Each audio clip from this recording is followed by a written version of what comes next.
ಬಿಡಬೇಕು ಅಂತ ಅನಿಸ್ತದೆ, ಸುಮ್ಮನೆ ಹಾಗೆ ಮಗ್ನರಾಗಿ ಕುಳಿತುಕೊಂಡು ಬಿಡಬೇಕು ಅಂತ ಅನಿಸ್ತದೆ. ಶಿವ ಶಿವನೆಂದರೆ ಸಾಕು, ಶಿವನೆನ್ನಾಳ ಇರುತ್ತೀಹರು. ಬರೇ ಅವನ ನೆನೆದ್ರ, ಆತನಿಗೆ ನೀಡಿದ್ರ, ಆತನಿಗೆ ಕೊಟ್ರ, ಆತ ಏನಾಗಿರ್ತಾನಂತ ನಿಮ್ಮ ಮನೆಗೆ ಆಳಾಗಿರುವನು. ಸುಮ್ಮನೆ ಅಲ್ಲ, ನಿಮ್ಮ ಭಕ್ತಿ ಇತ್ತು ಅಂದ್ರೆ ನಿಮ್ಮ ಮನೆ ಬಾಗಿಲು ಕಾಯ್ತಾನಂತ ದೇವರು. ನುಲಿ ಚಂದಯ್ಯ ಹೋಗಿದ್ದ ಹೊಳೆಗೆ ಸ್ನಾನ ಮಾಡಕ, ಹೋಗಿದ್ದ ನದಿಗೆ ಸ್ನಾನ ಮಾಡಕ, ಲಿಂಗ ಉಚ್ಚು ಬಿತ್ತು ತಳಗ. ಹೆಂಗ ಭಕ್ತಿ ಮಾಡಿದ್ದ ಅಂದ್ರೆ ನುಲಿ ಚಂದಯ್ಯ, ಹೆಂಗ ಭಗವಂತನಿಗೆ ಅರ್ಪಣ ಮಾಡಿದ್ದ ಅಂದ್ರೆ ತಣ್ಣನ ಲಿಂಗ ಉಚ್ಚು ಬೆತ್ತಗಳಲ್ಲಿ ಲಿಂಗಯ್ಯನಿಗೆ ಹೇಳ್ತಾನಂತ ನುಲಿಯ ಚಂದಯ್ಯ, ಒಮ್ಮೆ ನನ್ನ ಬಿಟ್ಟು ನೀ ಹೋಗಿ ಅಂದ್ರ ನೀ ನನ್ನ ಸನೇಕ ಬರಬೇಡ ಅಂದವ. ಯಾರಿಗೆ?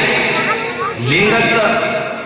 ಲಿಂಗಕ್ಕ ಹೊಂಟ ನೀ ನನಗೆ ಬ್ಯಾಡ ಅಂತ ಹೇಳಿ ಲಿಂಗ ಹಿಂದ ಓಡೋಡಿ ಬರಾಕತ್ತಂತ ನುಲಿ ಚಂದಯ್ಯನಿಂದ ಓಡೋಡಿ ಓಡೋಡಿ, ಏ ಚಂದಯ್ಯ ನನ್ನ ತಪ್ಪಾಗ್ಯದೋ ಮಾರಾಯ, ನನ್ನ ಕಟ್ಟಾರೋ ಅಂತದ ಲಿಂಗ.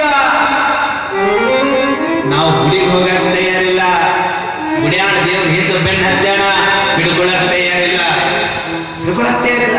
ಏ ಇಲ್ಲ ನಾನು ಬಿಟ್ಟಿ ಅಂದ ಒಳಗೆ ನನಗೆ ಅವಶ್ಯಕತೆ ಇಲ್ಲ, ನಡಿಮಿ ಅಂದವ ದೇವರಿಗೆ. ನಿಮಗೆ ಯಾರಿಗಾರ ದೇವರ ಬೆಟ್ಟಗೇನೆ? ಇಲ್ಲಿ ದಿನ ಬಸವಣ್ಣನ ಗುಡಿಗೆ ಎಷ್ಟು ಜನ ಬರ್ತೀರಿ ಕೈ ಎತ್ರಿ? 365 ಒಂದಿನ ತಪ್ಪಿಸ್ಲಾರ ಗುಡಿಗೆ ಬರೋದು ಎಷ್ಟು ಜನ ಅದ್ರ ಕೈ ಎತ್ರಿ? 365 ಒಂದು ದಿನ ದಿನ ಆಗತ್ತಿಲ್ಲ ಅಂತ ದಿನ ಹಾಕ್ತೀನಿ. ನಿಮ್ಗೆ ಯಾವಾಗ ಬಂದು ದರ್ಶನ ಮಾಡಿದಾರೆ ಅಲ್ಲಿ ದಿನ ಇನ್ನೇನು ಒಲಿಗೆ ದೇವ್ರು ನಿಮಗ. ಹೋಲಿ ಸೋಮವಾರಕ್ಕೊಮ್ಮೆ ಬರೋರು ಎಷ್ಟು ಜನ ಅದ್ರ ಕೈ ಎತ್ರಿ? ಸೋಮವಾರ 15 ದಿನಕ್ಕೊಮ್ಮೆ ಏನೋ ಬರ್ಬೇಕಲ್ಲ, ಏನದು ಅಮಾಶ್ ಬರ್ತದೆ ನೀನು ಹುಡುಕೋಬೇಕು. ಹುಣ್ಣಿವೆ ಅಯ್ಯವ ಹುಣ್ಣಿವೆ ಬರ್ತದೆ 15 ದಿನ. ಹುಣ್ಣಿವೆಗೊಮ್ಮೆ 2 ಜನ ಬರ್ತಿರ್ಬೇಕು. ಹೋಗಿ 30 ದಿನಕ್ಕೆ ಅಮಾಶೆ ಬರ್ತದೆ, ಅಮಾಶಿಗೆ 2 ಜನ ಬರ್ತೀರಿ ಕಾಯಿ ಹೊಡ್ಕೊಳ. ವರ್ಷಕ್ಕೊಮ್ಮೆ ಜಾತ್ರೆ 2 ಜನ ಬರ್ತಾರೆ ಕೈ ಹತ್ರ. ಜಾತ್ರೆ ಮುಖ್ಯ ಹೊಡೆಯಕ್ಕೆ ಬರ್ತೀರಿ, ಎಲ್ಲ ಗೊತ್ತಿಲ್ಲ. ಗಾಡದ್ರು ಬರ್ಬೇಕು ನೀವು. ಇನ್ನೇನು ದೇವರು ನಿಮ್ಮ ಪ್ರಿಯವಾಗಿಲ್ಲ ಹೀಗಾದ್ರೆ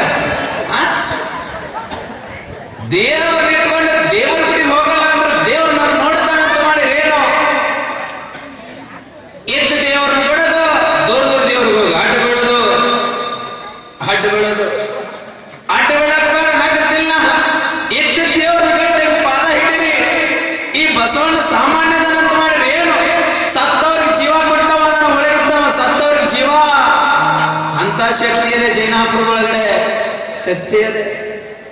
ನಮ್ಮ ಗುರುಗಳು ಪದೇ ಪದೇ ಒಂದು ಮಾತು ಹೇಳದಿದ್ರು, ಜೈನಾಪುರದೊಳಗ ಒಳಗೆದ್ದ ಬಸವಣ್ಣನ ಕಡೆ ಎಷ್ಟು ಶಕ್ತಿ ಐತಂದ್ರ ಗುಡಿ ಒಳಗೆ ಹೋಗಲಾರದೆ